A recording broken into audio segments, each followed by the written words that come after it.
almost left myself without water and without seeing when is the actual time up. Hi. Since YouTube actually casually took his time to figure out what's going on in these videos, and in the meantime decided to share it to nobody just in case, I also took some time to declare to myself what's going on here. And today I'm going to use those words, and I'm going to call this an art salon. It's a space where you come. It's a living room. You come here, we can have a glass of water together, maybe a cup of tea, you can look at some paintings. I'm going to share my ideas, I'm going to share my visions with you, and you can share yours. I'm going to speak to your ear, you can speak to my comment section, I will read it. If necessary, I'm going to go into tarot cards. I have them here. If not, I won't. Because sometimes the air is clear, right? I did pick up on some really tricky energy today though. This is a collective energy. It's nothing new. It's been since ages here, especially since last 5 years. And that is this collective energy of one group of people being against another group of people.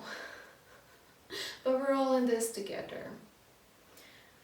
So this is how I'm gonna structure today's video.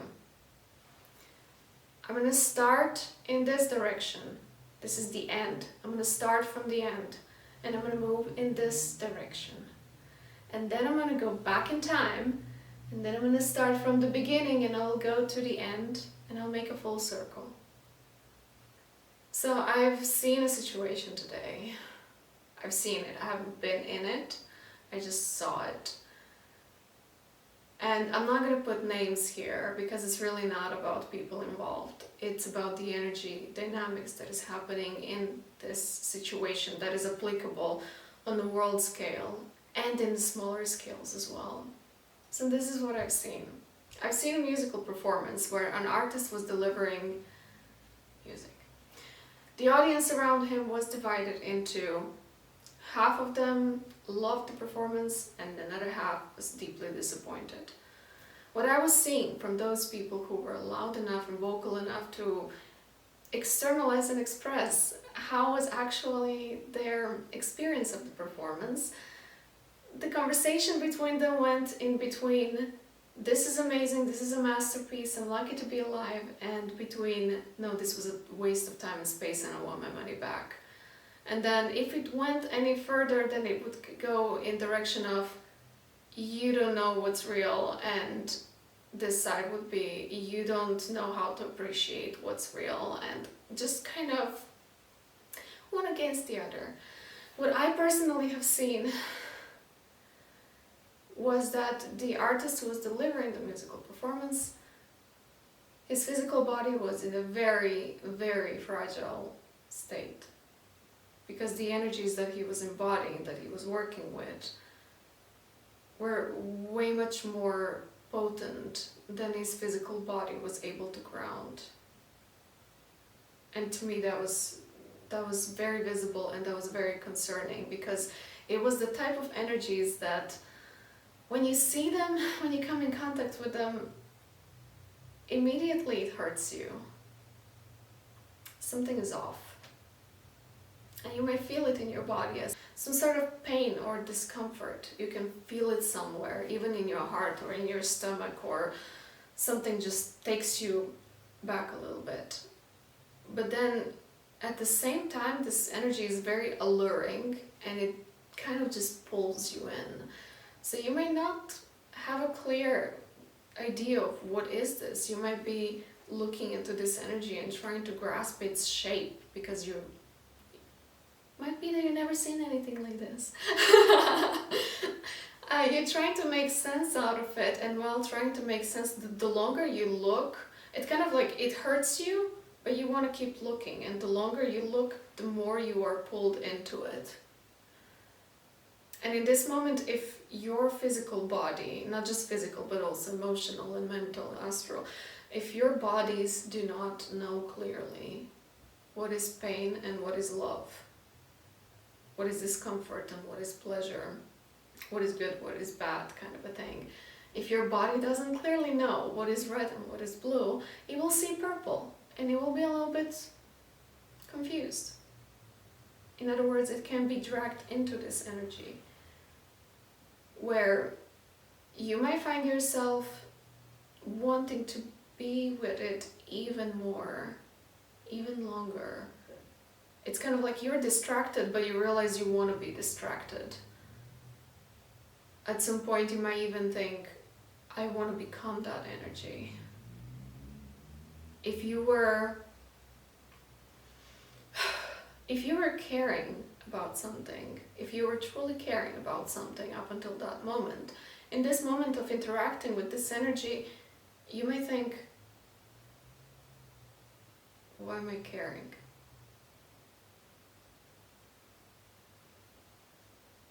I'm talking about devil energy. So the artist was embodying the devil energy. In my personal opinion, at his own detriment, because his physical body was really not harmonious with those energies. And it was, even though my artistic name is Dolores Mephistopheles, which means pain, suffering, and the devil, and I claim myself to see the devil energy inside and out, it still shocks me sometimes to see it. So that's what I've seen today. I've seen the devil energy and I myself was shocked by it.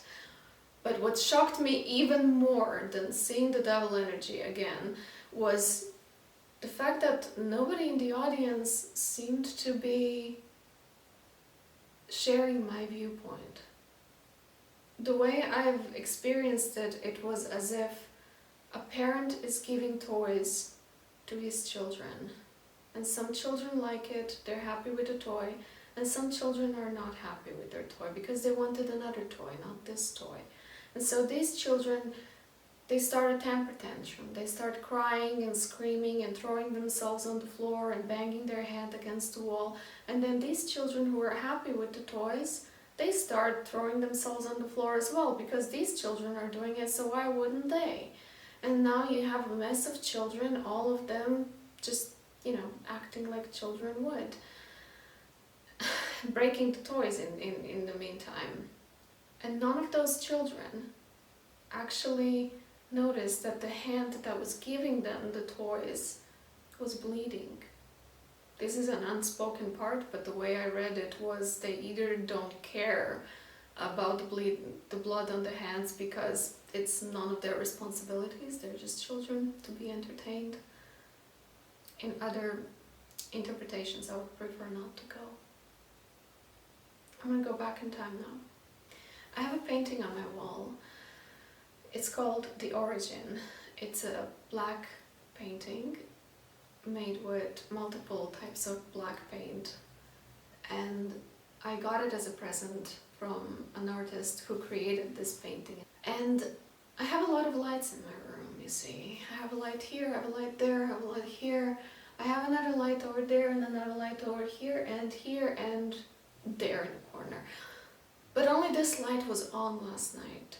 And as this light was on, it casted a shadow onto the painting because there is a plant in between.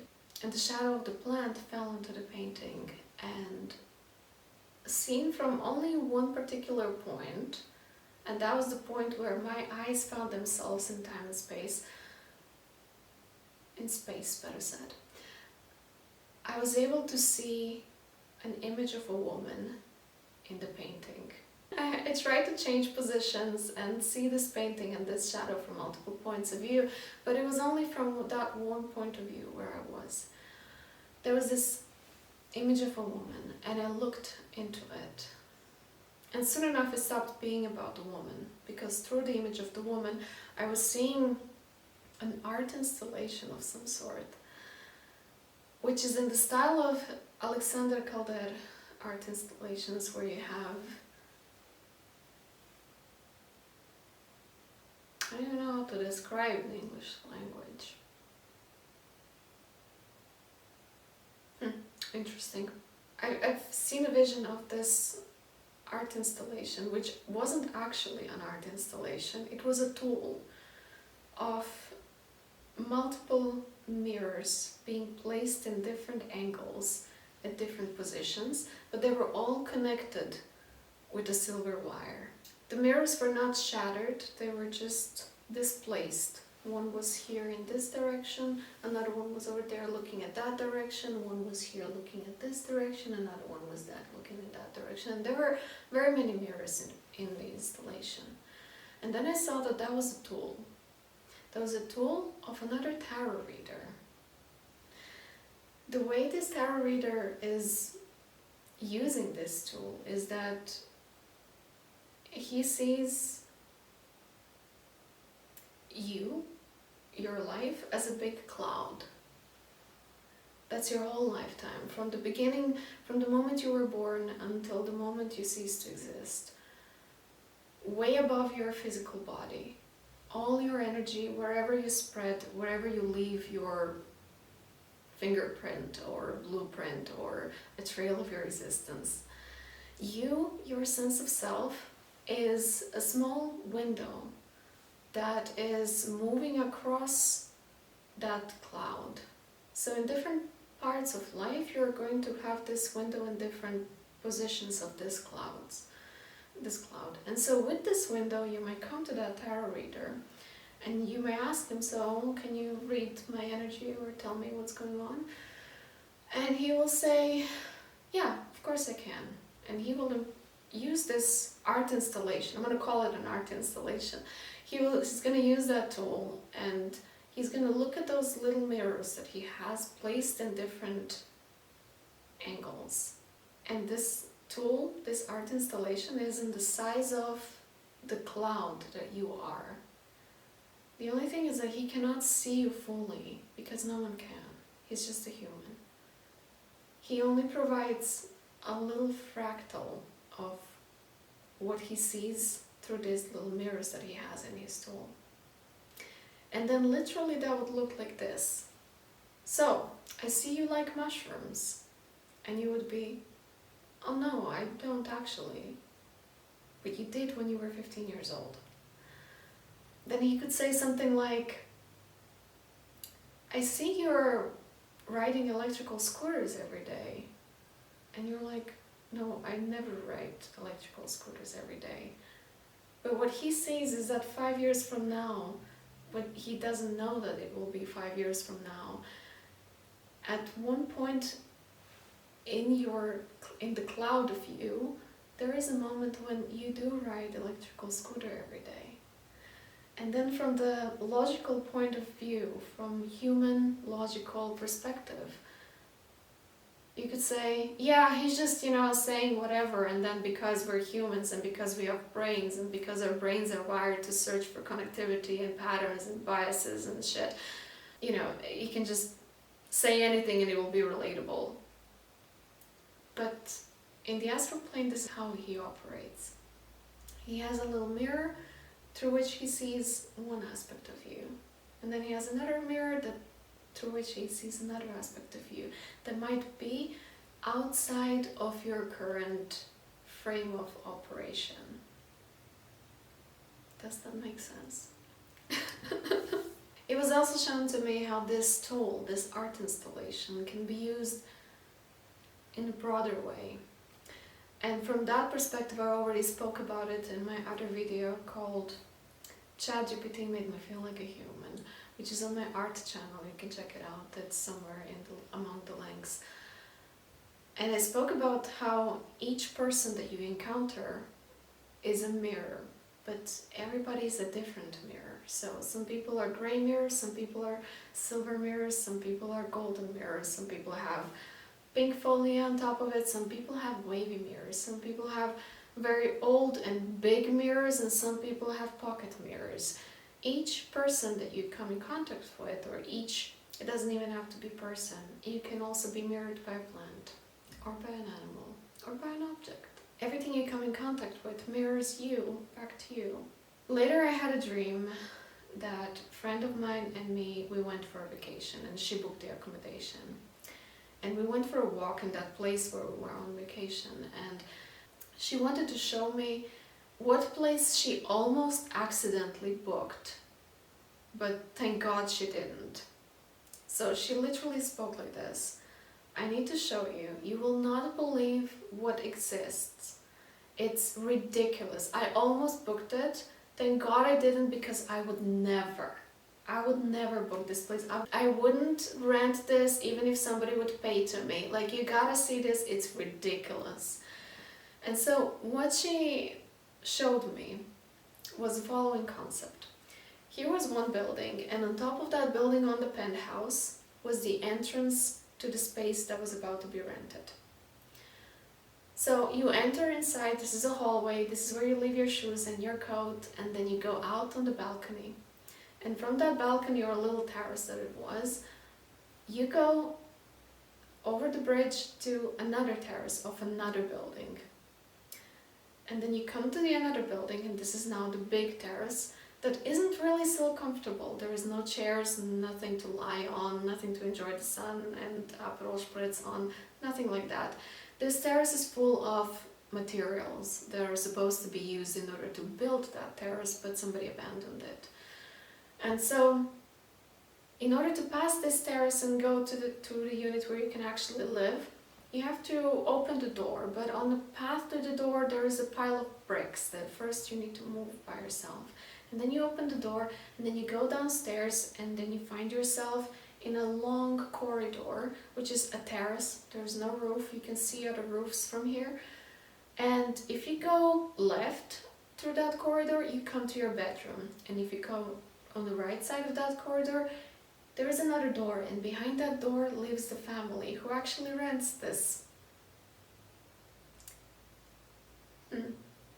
How to call this? Because it's not a unit. Experience of living. And they're also there to take care of your laundry while you're staying. And then you go downstairs and you go into another building, and this other building, in the ground floor, you will find your living room. I don't know where's the toilet, I haven't seen it. So you enter at the top of one building, and then you go over the bridge in another building, and then downstairs, and then here's your bedroom, and then here's the bedroom of your landlords, and your living room is down here, which again falls into this visual representation of here is something hanging, here's something hanging, here's something hanging, here's something hanging, and everything is kind of connected together. Just like this tool that the tarot reader was utilizing within himself, that he was using in order to read the energies from your whole life cloud. And just like Alexander Calder's art installation. The conversation between my friend and me in the dream was along the lines of, she could never go through that experience of living like this. To her, it was absolutely not. It was ridiculous. It was like, she was like, can you even imagine or believe that something like this exists?